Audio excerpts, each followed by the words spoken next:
Hello, I'm Claire Pettinati, and on behalf of Ted Nolan and myself, I welcome you to this presentation on Coffee Holding Company Incorporated. In this presentation, we will cover the introduction of the company, the external environment analysis, including industry environment 5 forces analysis, competitor analysis, what customers want, and the internal analysis, key problem areas, recommendations, and best recommendation and implementation. Coffee Holding Company Incorporated is traded on the NASDAQ under the symbol JVA. CHC were incorporated in 1995 in Nevada under the name Trans-Pacific International Group Corp. In 1998, they changed their name to Coffee Holding Company Incorporated. CHC believe their long history, more than 30 years in the coffee industry, has enabled them to develop a loyal customer base. Since 1998, CHC have increased the number of wholesale green coffee customers, including coffee houses, single store operators, mall coffee stores, and mall mail order sellers by 310%. They are a charter member of the Specialty Coffee Association and one of the largest distributors of decaffeinated coffees along the East Coast. CHC also have a 20-year relationship with Keurig Green Mountain, the largest wholesaler green coffee customer. CHC have over 40 years of experience as a roaster and a dealer of green coffee. This allows them to provide roasting experience as a value-added service to gourmet roaster customers. The assistance they provide includes training, coffee blending, and market identification. They believe that relationships with wholesale green coffee customers and focus on selling green coffee as a wholesaler has enabled them to participate in the growth of the specialty coffee market. CHC have been a family-operated business for 3 generations. Their success depends to a large degree upon the services of Andrew and David Gordon. Andy Gordon is a CEO, President and Treasurer, and Chief Financial Officer. He is responsible for managing Coffee Holding Company's overall business and has worked for them for over 21 years. Andy's brother David Gordon is Executive Vice President of Operations and Secretary and is responsible for managing all aspects of CHC's roasting and blending operations, including quality control. The Gordon family has the ability to influence action requiring stockholder approval. Members of the Gordon family own approximately 9.8% of the outstanding shares of common stock. As a result, the Gordon family are able to influence many actions that require stockholder approval. There is growth in the global coffee industry, and global coffee consumption has increased steadily over time. To continue growing, the global coffee industry requires commitment and contribution from all participants, investment and leadership from brands, and a willingness to embrace change. CHC's core products can be divided into 3 categories: wholesale green coffee, unroasted raw beans imported from around the world, are sold to roasters and coffee shop operators. Private label coffee, they roast, blend and package coffee to sell under specific names of others, including supermarkets that want to have their own brand name. And branded coffee, they roast and blend to their own specifications. These are packaged and sold under 7 proprietary and licensed brand names. CHC does not source its green coffee directly from foreign suppliers, despite the foreign origin of the raw material. Their coffee beans come from countries including Colombia, Mexico, Kenya, Indonesia, Brazil, and Uganda. CHC purchases the green coffee beans from dealers located within the United States, and approximately 60% of all green coffee purchases are from only 5 suppliers. CHC does not have any formalized agreements or long-term contracts with any of these suppliers. One of these agents, Rothko Corporation, accounts for approximately 22.1 million or 21% of total product purchases. An employee of Rothko Corporation is one of CHC's directors. The private label and branded coffee products are sold throughout the United States, Canada, and certain countries in Asia to supermarkets, wholesalers, and individually owned multi-unit retail customers. The unprocessed green coffee, which includes over 90 specialty coffee offerings, is sold to specialty gourmet roasters. While many competitors in the coffee industry engage in distinct segments, CHC chooses to sell products in each of the following areas: retail branded coffee, mainstream retail private label coffee, specialty retail coffee, both private label and branded, wholesale specialty green and gourmet whole bean coffees, food service, instant coffees, and tea.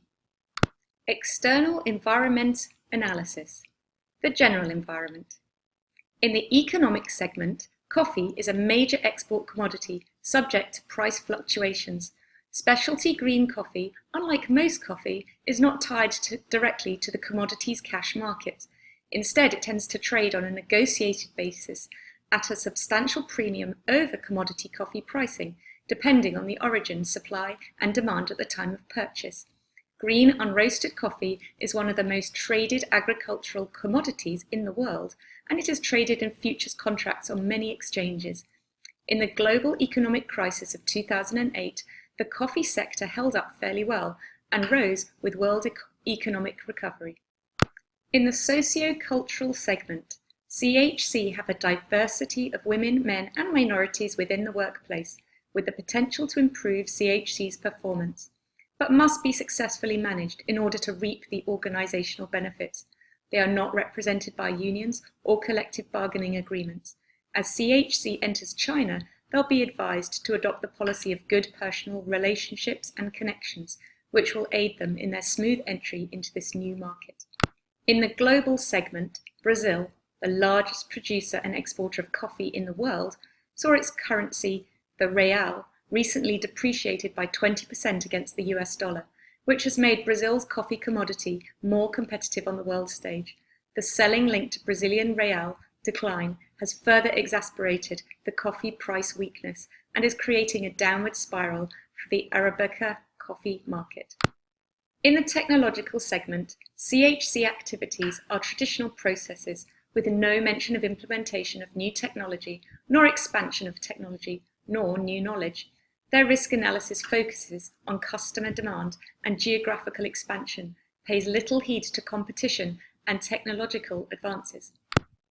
In the political legal segment, CHC has the educational philosophy that they are the green coffee company, with a section of coffee beans certified organic. These non-profit organisations advance organic agriculture for a healthy world through organic education and advocacy.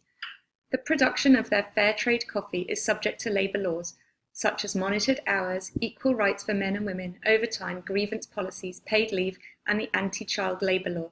CHC also holds trademarks registered with the US Patent and Trademark Office for all 7 proprietary coffee labels. In the demographics segment, CHC markets their retail products to the adult male and female who does not want to pay a premium price for barista coffee shop coffee, who instead prefers to brew their coffee at home. These include all nationalities, yet CHC has focused Café Caribe and Café Supremo towards the Hispanic market. In their business-to-business products, their focus is to provide the best available blends at a competitive cost to ensure a quality product which will allow their customers to build their business in the highly competitive landscape of the retail coffee world. In the physical segment, some of CHC's coffees fall under the category of the Rainforest Alliance, which trains and certifies coffee farmers in methods that boost yields and safeguards the health of the land for future generations. All of this is part of an environmental strategy to ensure the long-term well-being of farm communities, as well as the physical forests and wildlife on which the farmers depend. The industry environment, 5 forces analysis. The bargaining power of buyers. Coffee buyers, both wholesale and retail, have high bargaining power, as both wholesale and retail customers have many options in making their coffee purchase, and the switching cost is very low. The following external factors contribute to the strong bargaining power of customers: low switching costs, substitute availability is abundant, and large size of individual buyers. The bargaining power of the buyer's component is among the most significant force affecting the coffee business.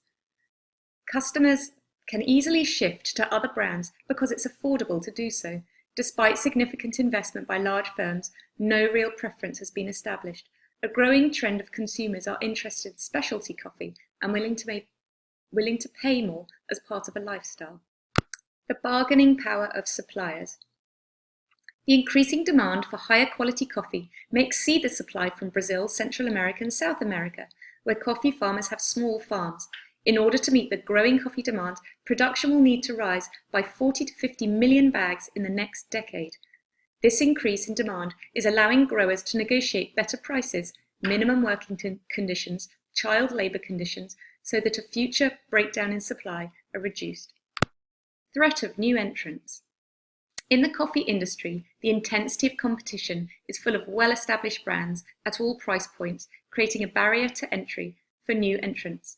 New entrants must come up with a new way to attract customers through product differentiation, such as artisan craft production, but are unlikely to threaten existing large firms. Loyalty schemes also create barriers. Threat from substitute products. Customers can also stay away from coffee if they want to, because there are so many substitutes, such as tea, health and energy drinks. But the threat of substitutes is relatively low, with the exception of within some emerging demographics. 18 to 25-year-olds, for example, prefer energy drinks, which have seen a growth in the US and estimated to grow 50% in the next 5 years. Meanwhile, in the global arena, large tea firms such as Lipton, Tetley and Twinings are enjoying the estimated 2.8% growth of the tea market over the period of 2014 to 2020. Worldwide, there is fairly equal coffee and tea consumption. This could be viewed as a huge opportunity for coffee to grow its market around the world, or as a threat that tea may encroach into the coffee market as a substitute product. Other substitutes include non-caffeinated healthy alternative drinks, such as kombucha, and probiotic beverages, such as Yakult, which are also experiencing growth. Inter-firm rivalry. Rivalry between coffee firms is intense, and among the most significant forces affecting the industry. High rates of growth have attracted a large number of new entrant competitors of different sizes, specialties, and strategies. This kind of competition leads to changing prices as more companies compete for the same customers and resources. Companies that take the opposite track, reinvesting and refocusing on product differentiation and new channels of distribution, are most likely to succeed. Starbucks, for instance, has expanded from a coffee shop that customers would go to purchase their coffee, to now having their coffee, beans, ground and K-cups present in grocery stores. Competitor analysis. Starbucks is the premium coffee house segment leader with approximately 12,500 locations in the US, approximately 4,750 locations internationally, with stores located in high traffic, high visibility locations, offering coffee, tea, as well as packaged roast whole bean and ground coffees, ready to drink coffee and tea products, juices and fresh fruit. Equipment and accessories are also sold in the stores. Starbucks have also a wholesale division for businesses. Starbucks have a loyalty scheme designed to provide customers with a convenient payment method, support gifting, and increase the frequency of store visits by cardholders. Customers access their card balances by utilizing their stored value card or the Starbucks mobile app in participating stores, which also includes certain Teavana and Evolution Fresh stores. These customer services and technological resources are a good fit for their strategy for global domination of the coffee and tea industry. Farmer Brothers is a manufacturer, wholesaler, and distributor of coffee, tea, and culinary products and sells into the restaurant, hotel, casino, office, and quick-serve restaurant industries. In addition, they also service convenience stores, healthcare facilities, and private brand retailers. Their mission is to sell great coffee through their direct store delivery network. Farmer Brothers differentiate themselves through their customer service offering to businesses that includes beverage equipment installation and service and menu solutions. Their product line is made up of 60% coffee and 40% coffee-related products, which are useful in the hospitality industry. David's Tea is a fast-growing company operating a differentiated selection of over 150 varieties of loose-leaf teas, prepackaged teas, tea sachets, and tea-related gifts and accessories through 193 David's Tea stores and through their website, davidstea.com.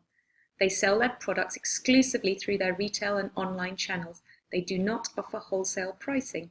Their business level strategy is a good fit for the business-to-customer boutique tea industry. So what do the customers want? End users want more than a caffeine hit. They are desirous of an experience, to be part of a high-quality culture. A growing segment of specialty coffee consumers are looking forward, hoping to find sophistication and education from their beverage. Mobile-enabled professionals within this segment are keen to engage with and purchase from the company online. So how do firms survive competition? Many firms are able to compete with the market leader Starbucks through differentiation. Smaller firms succeed by appealing to the quality-seeking consumer, less concerned about brand association. Competing by adopting familiarity with the customer works well for a small, niche coffee firm. David's Tea get to know customers' names. They learn their drink preferences. They sell tea-related products such as cups. Farmer Brothers trade the professional process. Convenience cannot be matched by Starbucks with their high-profile store and web presence, so a successful competitive strategy is by offering consistently high-quality coffee or tea, coupled with competencies of craft skills and the personalization that customers want. Those with a similar approach to business. Whilst all competitors have similar resources and share markets with our field, CHC is not reported in their list of key competitors. CHC does not follow the same pattern of competitive actions that take the form of embracing technology, opening retail stores, selling more product, launching loyalty schemes to enable customer retention, or offering customer support. CHC does offer high-quality products alongside lower-quality products.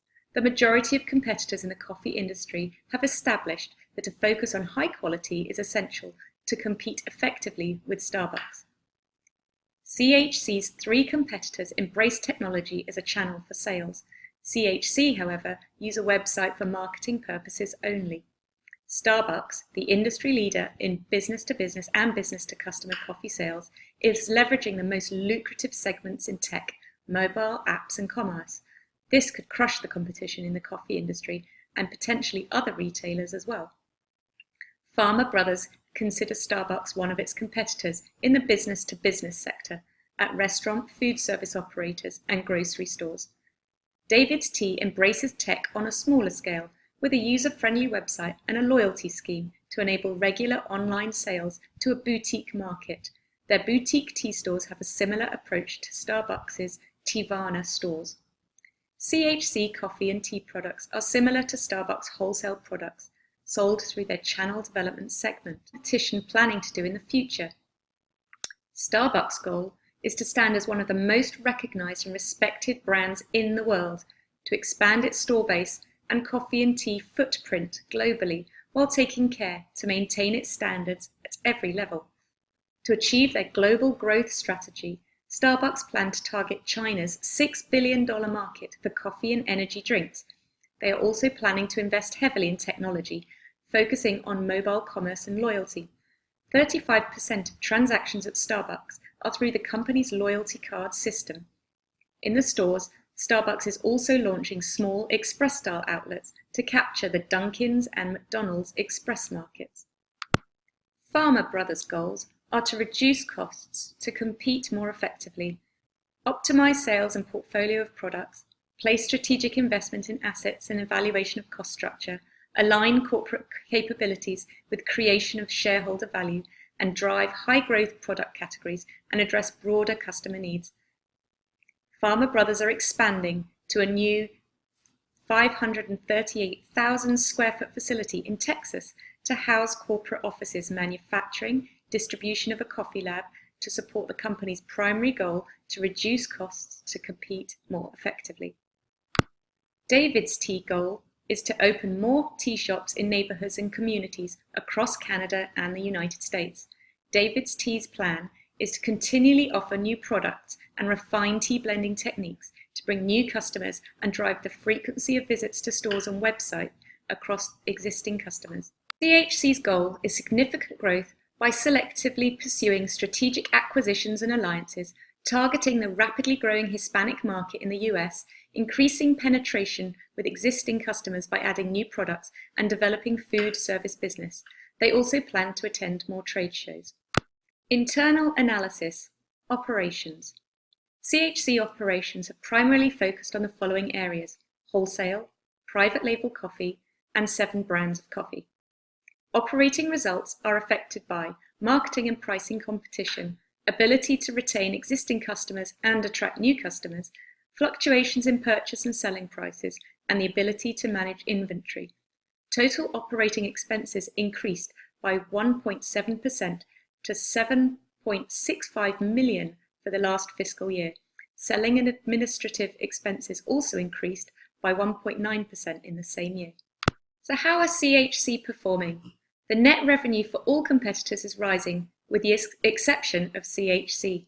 All competitors' revenues are increasing year over year, which shows them to have more revenue growth and strength.